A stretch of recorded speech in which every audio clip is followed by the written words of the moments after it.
لا حول ولا قوة إلا بالله العلي العظيم. أعوذ بالله من الشيطان الرجيم. بسم الله الرحمن الرحيم.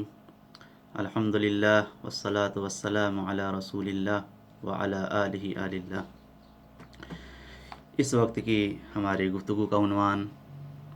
قرآن مجید کا 22واں پارہ ہے. اس پارے میں 4 حصے ہیں. سب سے پہلے سورہ احزاب کا بقیہ حصہ آیت 31 سے لے کر آخر تک کی آیت.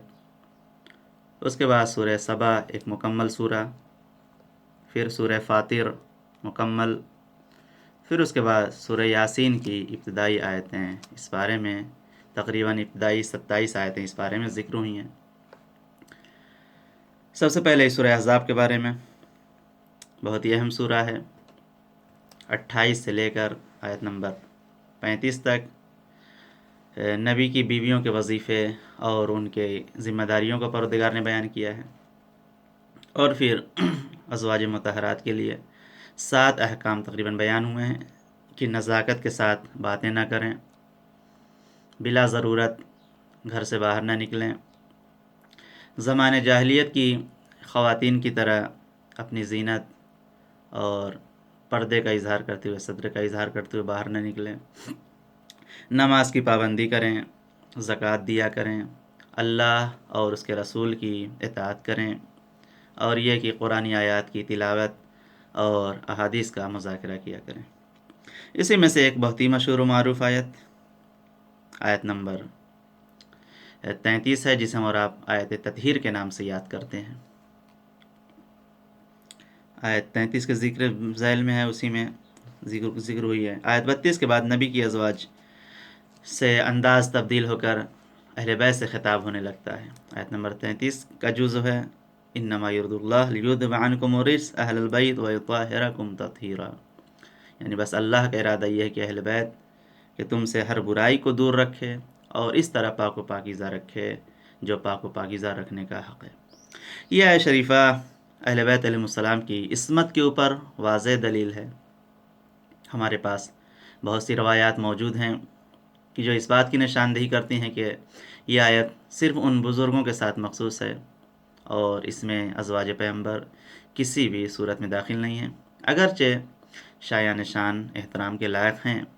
ان میں سے ایک روایت کی جس کو سالبی نے اپنی تفسیر میں ام سلمہ سے نقل کیا ہے کہ ایک دن حضرت رسول اکرم صلی اللہ علیہ وسلم اپنے گھر میں تھے کہ حضرت فاطمہ زہرا سلام اللہ علیہا ریشمی کپڑا لائیں، تو رسول اسلام نے فرمایا اپنے شوہر اور دونوں بیٹوں حسن اور حسین کو بلاؤ. فاطمہ انہیں بھی بلا لائیں اور پھر سب نے مل کر کھانا کھایا. اس کے بعد رسول اکرم صلی اللہ علیہ وسلم نے ان پر عبا ڈال دی، چادر ڈال دی اور کہا اللہم ہؤلاء بیتی وعطرتی فاذھب عنہم الرجس وطہرھم تطہیرا. خداوند عالم، یہ میرے اہل بیت اور میری عطرت ہیں، ان سے ہر قسم کی نجاست کو دور رکھ اور انہیں پاک و پاکیزہ رکھ جس طرح پاک و پاکیزہ رکھنے کا حق ہے. اس موقع پر یہ آیت انما یرید اللہ آیت تطہیر نازل ہوئی. ام سلمہ کہتی ہیں کہ میں نے کہا کہ کیا میں بھی آپ کے ساتھ ہوں اے رسول خدا؟ فرمایا کہ انک الی الخیر، تم نیکی پر ہو لیکن ان افراد کے زمرے میں، ان گروہ میں بالکل شامل نہیں ہو. اس کے علاوہ سالبی نے ایک اور روایت حضرت عائشہ سے نقل کی ہے. جس وقت فرمایا حضرت عائشہ نے کہ جس وقت بی بی عائشہ سے جنگ جمل کے بارے میں اور اس تباہ کن جنگ میں عمل دخل کے سلسلے میں سوال کیا گیا تو انہوں نے افسوس کے ساتھ کہا کہ یہ ایک تقدیر خداوندی تھی. اور پھر جب ان سے مولا کائنات حضرت علی بن ابی طالب علیہ السلام کے بارے میں سوال کیا گیا تو فرمایا کہ تسألی ان احب الناس کان الی رسول اللہ، کیا تم مجھ سے ایسے شخص کے بارے میں سوال کرتے ہو جو رسول اسلام کے نزدیک سب لوگوں سے زیادہ محبوب اور رسول اسلام کے نزدیک محبوب ترین خاتون کے شوہر تھے. میں نے اپنی آنکھوں سے علی، فاطمہ، حسن حسین کو دیکھا کہ پیغمبر اسلام نے انہیں ایک کپڑے کے نیچے جمع کیا اور فرمایا خداوندہ میرے اہل بیت ہیں اور یہ میرے حامی اور مددگار ہیں، ان سے ہر قسم کے رجس کو دور رکھ اور انہیں آلودگیوں سے ایسا پاک و پاکیزہ رکھ جیسا پاک و پاکیزہ رکھنے کا حق ہے. میں نے عرض کیا رسول اللہ کیا میں بھی آپ کے اہل بیت میں سے ساتھ ہوں، اہل بیت میں سے ہوں؟ فرمایا پیچھے ہٹو، تم خیر پر ہو لیکن ان میں ہرگز شامل نہیں ہو۔ اس قسم کی روایات صراحت کے ساتھ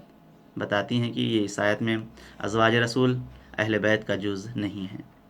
اہل سنت کی دیگر تفاسیر کتابوں بھی اس واقعے کی یہ واقعہ اس آیت کی شرح کے ذیل میں نقل ہوا ہے۔ ہمارے چھٹے امام حضرت امام جعفر صادق علیہ السلام فرماتے ہیں کہ حضرت رسول اکرم صلی اللہ علیہ وآلہ وسلم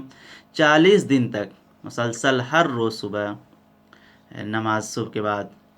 مولا کائنات کے دروازے پر آتے تھے اور فرماتے تھے السلام علیکم یا اہل بیت النبوہ و معدن الرسالہ و مختلف الملائکہ۔ اس کے بعد اس آیت شریفہ کی اس آیت تطہیر کی تلاوت فرماتے تھے۔ اس میں کوئی شک نہیں ہے کہ حضرت رسول اکرم صلی اللہ علیہ وسلم نے اس کام کو لوگوں کے سامنے انجام دیا تاکہ لوگ جان جائیں، معرفت حاصل کر لیں کہ اہل بیت کہ جن کا تذکرہ اس آیت میں کیا گیا ہے اسی گھر کے افراد یعنی پنجتین پاک علیہ السلام اور کوئی نہیں۔ آیت نمبر 36 سے 40 تک کی آیات میں بعض مومنین کے وظیفے کو پروردگار نے بیان کیا اور رسول اکرم کے صلی اللہ علیہ وسلم کے مقابلے میں بیان کیا ان کی ذمہ داریوں کو کہ جب رسول کوئی فیصلہ کر دیں تو اس کو بغیر کسی شرط کے چوں چرا کے قبول کر رہے ہیں۔ ایک اہم مومنین کی ذمہ داری ہے جو اس آیت میں بیان ہو رہا ہے کہ وَمَا كَانَ لِمُؤْمِنٍ وَلَا مُؤْمِنَةٍ إِذَا قَضَى اللَّهُ وَرَسُولُهُ أَمْرًا أَن يَكُونَ لَهُمُ الْخِيَرَةُ مِنْ أَمْرِهِمْ وَمَن يَعْصِ اللَّهَ وَرَسُولَهُ فَقَدْ ضَلَّ ضَلَالًا مُبِينًا۔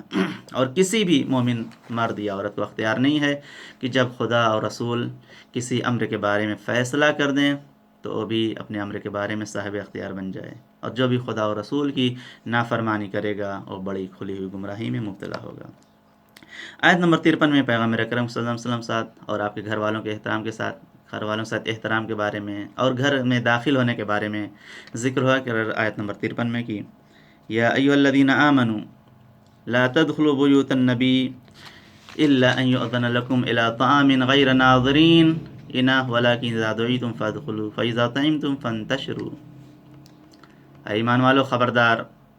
پیغمبر کے گھروں میں اس وقت داخل نہ ہونا جب تک تمہیں کھانے کے لیے اجازت نہ دے دی جائے، اور اس وقت تک بھی برتنوں پر نگاہ نہ رکھنا، جب دعوت دے دی جائے تو داخل ہو جاؤ، ہاں لیکن جب دعوت دے دی جائے تو تم اس گھر میں آ جاؤ، اور جب کھا لو تو پھر فوراً منتشر ہو جاؤ اور باتوں میں نہ لگ جاؤ کہ یہ بات پیغمبر اکرم کو تکلیف پہنچاتی ہے۔ اصحاب کی عادت تھی کہ وہ اپنے پرانے طریقے کے مطابق گھروں میں داخل ہو جاتے تھے، گھس جاتے تھے اور پھر انتظار کرتے تھے کہ کھانا پک جائے تو کھائیں، اور پھر کھانا کھانے کے بعد بیٹھ کر میٹنگ کریں۔ خدا متعال نے منع کر دیا کہ یہ بات خلاف ادب ہے، ادب کے خلاف ہے، اور اس طرح پیغمبر اکرم کو تکلیف پہنچتی ہے، اذیت ہوتی ہے، اور وہ عذرائے حیا تمہیں پیغمبر منع نہیں کر سکتے، نکال نہیں سکتے ہیں، لہٰذا اس آیت میں صریحاً منع کر دیا گیا۔ آیت نمبر 57 رسول اکرم کے مقابلے میں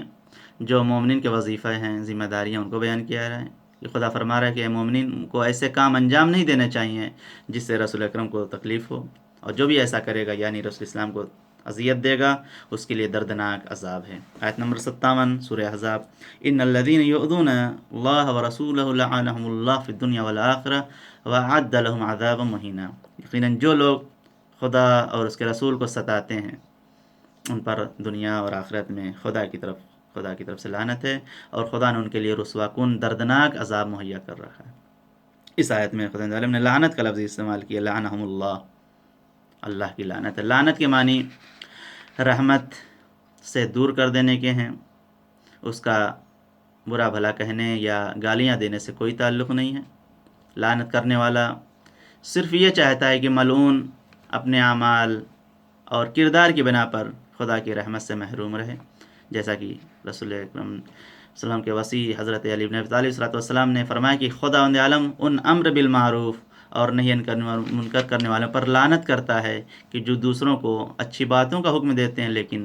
اس کے اوپر خود عمل نہیں کرتے، ایسے افراد بھی لعنت کے مستحق ہیں۔ علی بن ابراہیم نے قمی نے اس آیت کی تفسیر کے ذیل میں لکھا ہے کہ یہ آیت ان لوگوں کی شان میں نازل ہوئی جن لوگوں نے امیر المؤمنین علیہ الصلوۃ والسلام اور حضرت فاطمہ زہرا سلام اللہ علیہا کے حق کو غصب کیا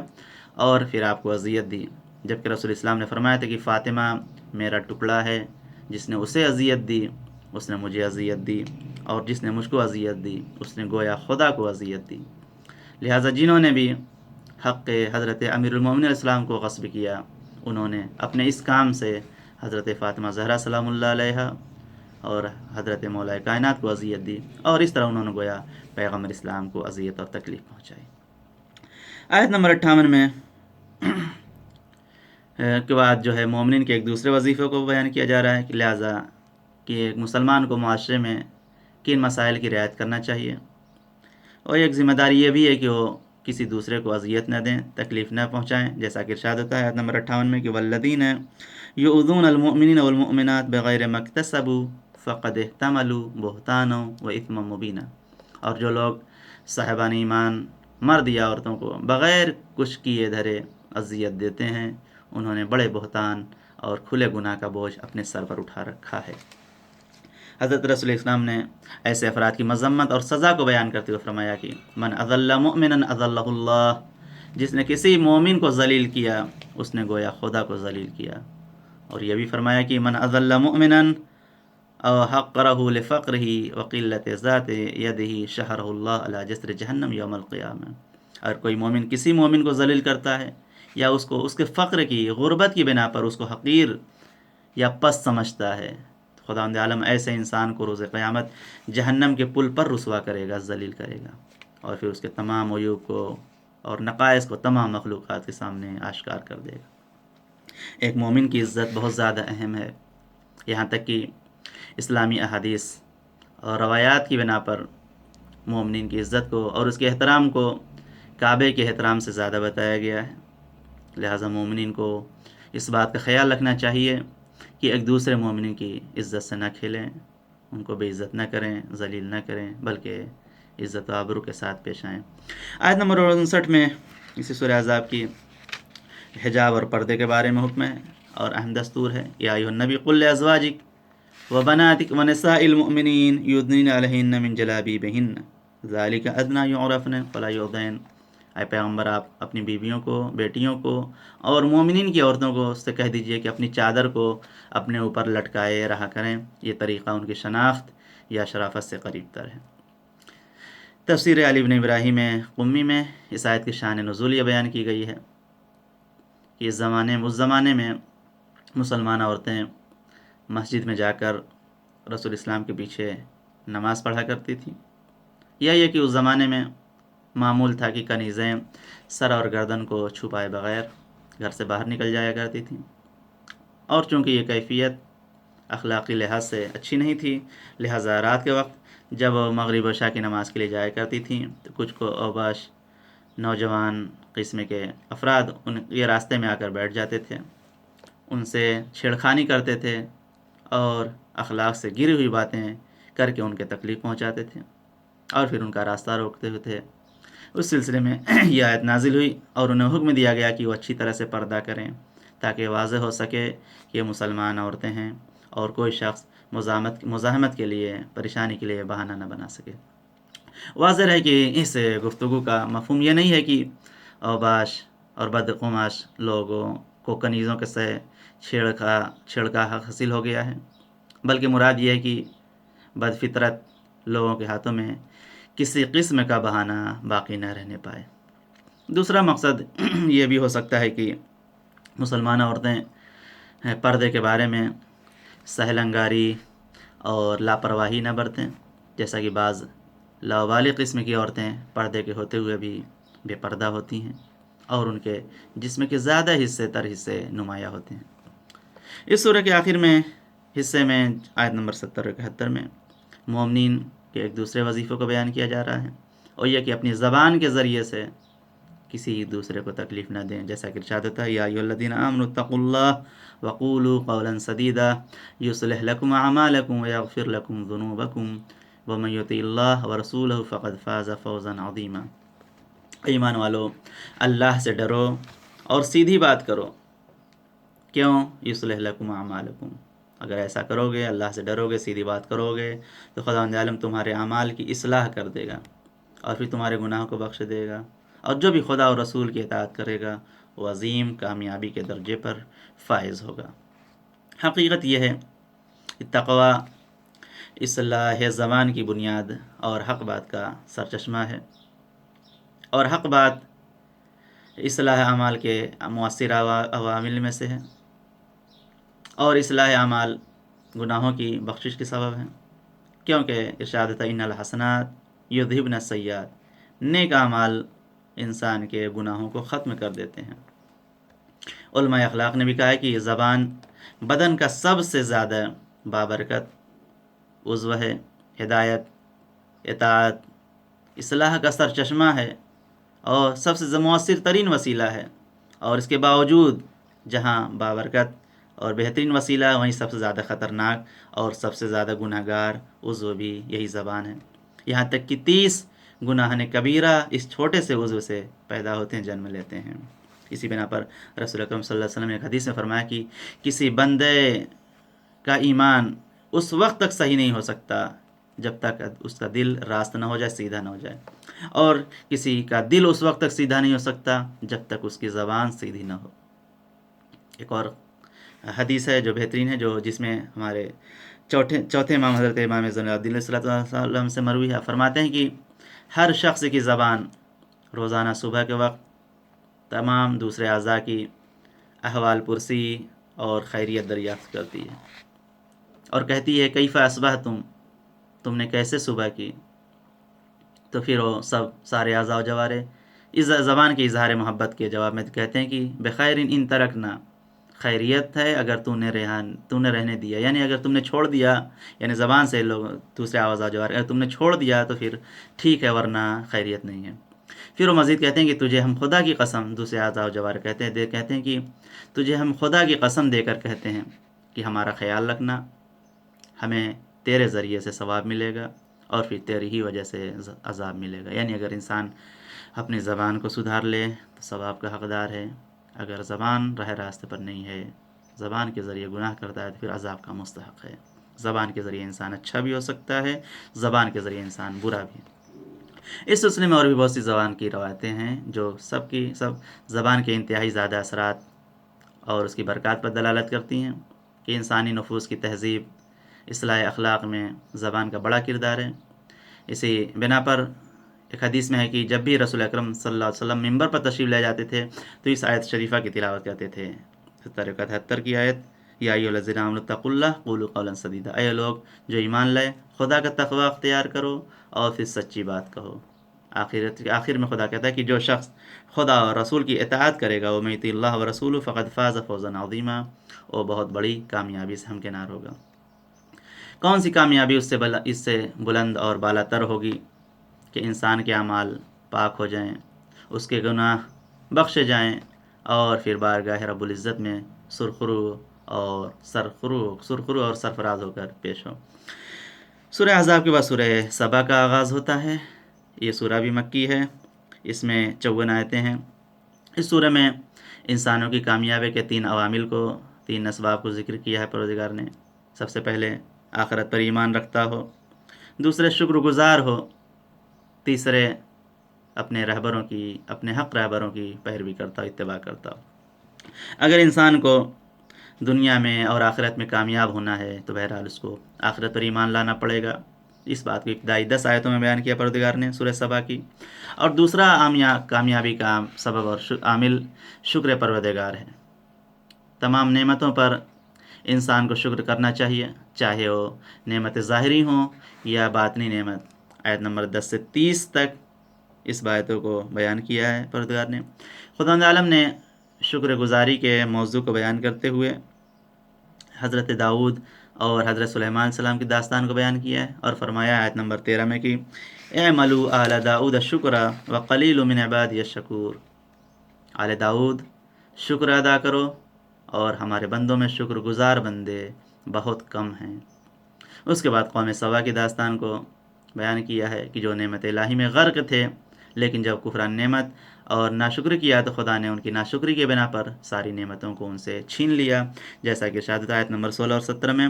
فَأَعْرَضُوا فَأَرْسَلْنَا عَلَيْهِمْ سَيْلَ الْعَرِيمِ وَبَدَّلْنَاهُمْ بِجَنَّتَيْهِمْ جَنَّتَيْنِ ذَوَاتِ أُكْلٍ خَمْطٍ وَأَثْلٍ وَشَيْءٍ مِّن سِدْرٍ قَلِيلٍ، مگر ان لوگوں نے انحراف کیا، قوم سبا نے، تو ہم نے ان پر بڑے زوروں کا سیلاب بھیج دیا اور ان کے دونوں باغات کو ایسے 2 باغات میں تبدیل کر دیا کہ جن کے پھل بے مزہ تھے اور ان میں جاؤ کے درخت اور کچھ بیریاں بھی تھیں۔ یہ ہم نے ان کی ناشکری کی سزا دی ہے، اور ہم ناشکروں کے علاوہ کس کو سزا دیتے ہیں؟ ہمیں اور آپ کو قدرت کا انتظام دیکھنا چاہیے، درس عبرت لینا چاہیے۔ واقعاً کہ عصائے سلمان کو دیمک نے چاٹ لیا، اور سبا کے باندھ کو چوہوں نے توڑ دیا، اس کے بعد بھی انسان اپنی طاقت پر، اپنی قوت پر، اپنی دولت پر غرور کرتا ہے، اور پھر دیگر مخلوقات کو حقیر سمجھتا ہے، پست سمجھتا ہے۔ اگر ایسا کرتا ہے تو پھر واقعاً انسان دیوانہ ہے جس کا کوئی علاج نہیں ہے۔ اس کے بعد ابلیس کہ جس کی پوری کوشش تھی کہ اللہ کے بندوں کو اللہ کی نعمتوں کا شکریہ ادا نہ کرنے دے۔ آیت نمبر 20 میں اس کے خیال کو پروردگار نے محقق ہوتا ہوا پایا۔ آیت نمبر 20 وَلَقَدْ صَدَّقَ عَلَيْهِمْ إِبْلِيسُ ظَنَّهُ فَاتَّبَعُوهُ إِلَّا فَرِيقًا مِّنَ الْمُؤْمِنِينَ، اور ان پر ابلیس نے اپنے گمان کو سچا کر دکھایا تو مومنین کے ایک گروہ کو چھوڑ کر سب نے اس کا اتباع کر لیا۔ آیت نمبر 31 سے 54 تک آیت میں دنیا اور آخرت کی میں کامیابی کے تیسرے راز کو پروردگار نے بیان کیا، اور یہ کہ رہبان حق کی پیروی کی جائے اور جو باطل رہبر ہیں ان کی اطاعت نہ کی جائے۔ ہم اپنی زندگی میں ہم اور آپ کو دیکھنا پڑے گا کیا ہم اس آیت پر عمل کر رہے ہیں کہ نہیں۔ کیا ہماری زندگی حضرت رسول اللہ صلی اللہ علیہ وسلم اور ان کے اہل بیت کی زندگی کی طرح ہے، یا ہم ان کے دشمنوں کی طرح زندگی گزار رہے ہیں؟ ہم اپنی زندگی گزارنے کے طریقوں کو کس سے سیکھ رہے ہیں؟ خلاصہ یہ کہ ہماری زندگی کس سے زیادہ متاثر ہے، اور کون سا کلچر، کون سا فرہنگ ہماری زندگی پر حاوی ہے اور حاکم ہے۔ اس کے بعد اس آیت میں مضافین کی اس گفتگو کو ہے، اور گفتگو ہے جو مستکبرین کے فرہنگ اور ان کے کلچر کو اپنے اوپر حاوی کرتے ہیں، اور ان کے کلچر کے، مستضعفین کے کلچر کے زیر سایہ زندگی گزار رہے ہیں، جیسا کہ ارشاد ہوتا ہے آیت نمبر 31 وقال الذين كفروا لن نؤمن بهذا القرآن ولا بالذي بين يديه ولو ترى إذ الظالمون موقوفون عند ربهم، اور کفار یہ کہتے ہیں کہ ہم نہ اس قرآن پر ایمان لائیں گے اور نہ اس سے پہلے والی کتابوں پر، تو کاش آپ دیکھتے جب ان ظالموں کو پروردگار کے حضور کھڑا کیا جائے گا اور ہر ایک بات کو دوسرے کی طرف پلٹائے گا، اور جن لوگوں کو کمزور سمجھ لیا گیا ہے وہ اونچے بن جانے والوں سے کہیں گے اگر تم درمیان میں نہ آ گئے ہوتے تو ہم صاحب ایمان ہو گئے ہوتے۔ آیت نمبر 46 میں خداوند تعالیٰ ایک اہم نصیحت کو پروردگار بیان کر رہا ہے، قل انما اعظکم بواحدہ ان تقوموا للہ مثنی وفرادا ثم تتفکروا ما بصاحبکم من جنہ ان هو الا نذیر لکم بین یدی عذاب شدید۔ پیغمبر آپ کہہ دیجئے کہ میں تمہیں صرف اس بات کی نصیحت کرتا ہوں کہ اللہ کے لیے ایک دو دو کر کے اٹھو، اور پھر یہ غور کرو کہ تمہارے ساتھی میں کسی طرح کا جنون نہیں ہے، اور صرف آنے والے شدید عذاب کے پیش آنے سے پہلے تمہیں ڈرانے والا ہے۔ یہ آیت در حقیقت یہ سمجھا رہی ہے کہ ایک حقیقت کو انسان کو سمجھایا رہی ہے کہ، اور انسان کو رسول اکرم صلی اللہ علیہ وسلم کی عظمت کا اعتراف لیا جا رہا ہے انسان سے، کہ ان لوگوں سے جنہوں نے رسول اکرم صلی اللہ علیہ وسلم پر مختلف قسم کے الزامات لگائے، اعتراض کیے، ان لوگوں سے سوال کیا جا رہا ہے کہ وہ پیغمبر کہ جس کی گفتگو نے، جس کے کلام نے سارے تاریخ کے حکیموں کو تعجب میں ڈال دیا، کیا اس بات کا امکان پایا جاتا ہے کہ وہ معاذ اللہ دیوانہ ہو؟ اس کے بعد سورہ سبا کے بعد سورہ فاطر کا آغاز ہوتا ہے۔ یہ سورہ بھی مکی ہے، اس میں 45 آیتیں ہیں۔ اس آیت کا اصلی پیغام یہ ہے کہ جو کچھ بھی انسان کے پاس ہے یا جو کچھ بھی اس کائنات میں پایا جاتا ہے وہ سب کا سب خداوند متعال کا ہے، اور اسی کے ہاتھ میں اس کائنات کا نظام ہے۔ خداوند عالم نے اس سورہ میں مختلف انسانوں کو جو نعمتیں عنایت کی ہیں اس کو بیان کیا ہے، اور اس نے طرف متوجہ کیا ہے کہ وہ انسانوں کا محتاج نہیں ہے بلکہ تمام انسان اس پروردگار کے محتاج ہیں۔ لہٰذا ان آیت میں جو انسان اپنے آپ کو خداوند عالم سے بے نیاز سمجھتے ہیں ان کو ڈرایا جا رہا ہے۔ سورہ فاطر میں تقریباً چند باتیں ہیں۔ توحید کے اوپر دلائل کو ذکر کیا پروردگار نے ابتدا میں، اس کے بعد مسلمانوں کے 3 گروہ کو بیان کیا، وہ مسلمان جن کے گناہ زیادہ ہیں، دوسرے وہ مسلمان جن کی نیکیاں اور گناہ دونوں برابر ہیں، تیسرے وہ مسلمان کی جن کی نیکیاں زیادہ ہیں، گناہ کم ہیں۔ آیت نمبر 10 میں سورہ فاطر کی ان تمام افراد کو کہ جو عزت کے طلبگار ہیں اور دنیا میں عزت دار ہونا چاہتے ہیں، ان کو بتایا جا رہا ہے کہ تمام عزت اللہ کے ہاتھ میں ہے، اور جو اس کو لائق عزت سمجھتا ہے اس کو حقیقی عزت عنایت کرتا ہے۔ آیت نمبر 10، من کان یرید العزہ فللہ العزۃ جمیعا، جو شخص بھی عزت کا طلبگار ہے وہ سمجھ لے کہ عزت سب پروردگار عالم کے لیے ہے۔ دنیا میں کون ہے جو عزت کا طلبگار نہیں ہے؟ رب کریم نے انسان کو عزت کا صحیح راستہ بتا دیا کہ اصل عزت اللہ کے لیے ہے، اس کے بعد سب کی عزت اسی کی وجہ سے ہے، لہذا جسے صاحب عزت بننا ہے وہ خداوند متعال سے رابطہ قائم کرے، اور اس راستے سے جس نے اس راستے سے اپنا رابطہ قائم کرنے کا حکم دیا ہے۔ ایک عظیم اور برجستہ آیت اس سورہ میں ہے، یا ایھا الناس، آیت نمبر 15، یا ایھا الناس انتم الفقراء یا ایھا الناس انتم الفقراء الی اللہ واللہ هو الغنی الحمید، تم سب کے سب اے انسانوں، تم سب کے سب اللہ کی بارگاہ کے فقیر ہو، محتاج ہو، اور اللہ جو ہے قابل غنی ہے، قابل حمد و ثنا ہے، وہی دولت مند ہے، بے نیاز ہے۔ اس میں کوئی شک نہیں ہے کہ انسان فقیر ہی نہیں بلکہ سراپا فقر ہے۔ فقیر صاحب زبان ہوتا ہے اور مانگتا ہے، اور انسان کی زبان بھی پروردگار عالم کی خیرات ہے، لہٰذا وہ سراپا فقر ہے، اور یہ فقر باعث فخر ہے اگر اس کا احساس رہ جائے اور انسان کے اندر شیطانی غرور پیدا نہ ہونے پائے۔ اس آیت شریفہ کی بنا پر تمام انسانوں کو سمجھنا چاہیے کہ ساری زندگی کا دار و مدار خداوند متعال کے ہاتھوں میں ہے، اور کوئی بھی انسان مستقل نہیں ہے، سب اسی پروردگار عالم کے محتاج ہیں۔ اس کے بعد سورہ فاطر کے بعد ایک عظیم سورہ قرآن کریم کا سورہ یاسین ہے، جسے قلب قرآن کے نام سے یاد کیا گیا ہے۔ سورہ یاسین جس میں 83 آیتیں ہیں، اور یہ مکی سوروں میں سے ہے۔ اس سورہ میں خداوند عالم نے چند باتوں کی طرف اشارہ کیا ہے۔ ابتدا میں رسالت پیغمبر اکرم صلی اللہ علیہ وسلم کا تذکرہ ہے، اس کے بعد چند قریش کی مذمتوں کے بارے میں آیتیں ہیں جن کو پروردگار عالم نے اس آیتوں میں تفصیل کے ساتھ بیان کیا ہے۔ آج کی گفتگو یہیں پر روکتے ہیں، انشاءاللہ کل تفصیل کے ساتھ اس سورہ کے بارے میں بیان ہوگا۔ تو عزیزو، یہ وہ باتیں تھیں جسے خداوند عالم نے اس 22ویں پارے میں ذکر کیا ہے، اور ہمیں اور آپ کو حکم دیا ہے کہ اس کی تلاوت کریں اور اس کے احکام پر، ان کی تعلیمات پر زیادہ سے زیادہ عمل کرنے کی کوشش کریں۔ آخر میں خداوند عالم سے یہی دعا ہے کہ ہم سب کو آنے والی شبوں میں، آنے والے دنوں میں، ماہ رمضان کے جو باقی بچے ہیں ان میں بھی اعمال صالحہ بجا لانے کی توفیق عنایت فرما۔ ہم سب کو امام زمانہ کے اعوان و انصار میں شمار فرما، اور ان کے ظہور میں تعجیل فرما، اور ہم سب کو توفیق عنایت فرما کہ ہم تعلیمات محمد و آل محمد کے ساتھ تعلیمات قرآن پر زیادہ سے زیادہ عمل کرنے کی کوشش کریں۔ وآخر دعوانا ان الحمد للہ رب العالمین، والسلام علیکم ورحمۃ اللہ وبرکاتہ۔